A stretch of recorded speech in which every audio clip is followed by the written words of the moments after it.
Hello প্রিয় দর্শক বন্ধুরা, আশা করি আপনারা ভালো আছেন।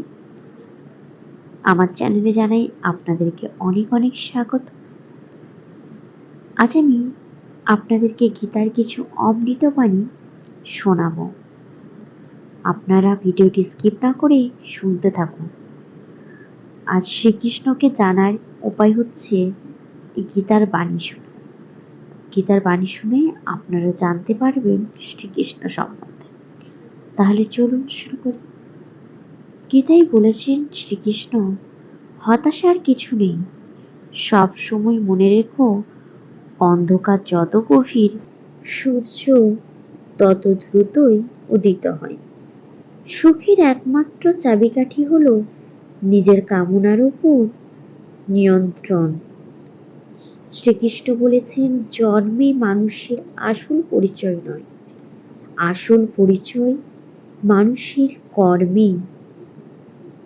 সফল হও তাদের জন্য যারা তোমাকে অসফল দেখতে চেয়েছিল।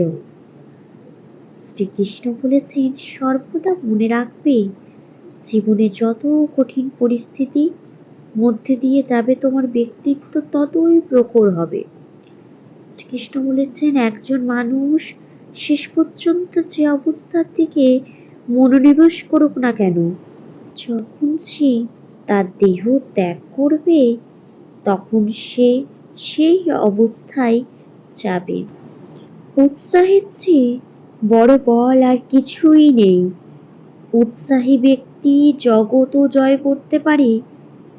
ভগবান শ্রীকৃষ্ণ বলেছেন, যখনই সত্যের সাথে অসত্যের লড়াই হয় তখন সত্য একা দাঁড়ায়। অসত্যের বাহিনী হয় বিশাল, কারণ তার পেছনে মূর্খ, লোভী, স্বার্থপর ও বিশ্বাসঘাতকেরা থাকে। শ্রীকৃষ্ণের এই অমৃত বাণী শুনে আপনাদের কেমন লাগলো অবশ্যই কমেন্ট করে জানাবেন। যদি ভালো লেগে থাকে চ্যানেলটিকে সাবস্ক্রাইব করতে ভুলবেন না, লাইক দিতে ভুলবেন না। আর আপনাদের কিরকম ভিডিও চাই অবশ্যই জানাবেন। আমার ভিডিওটি পর্যন্তই। আপনারা ভালো থাকবেন, সুস্থ থাকবেন।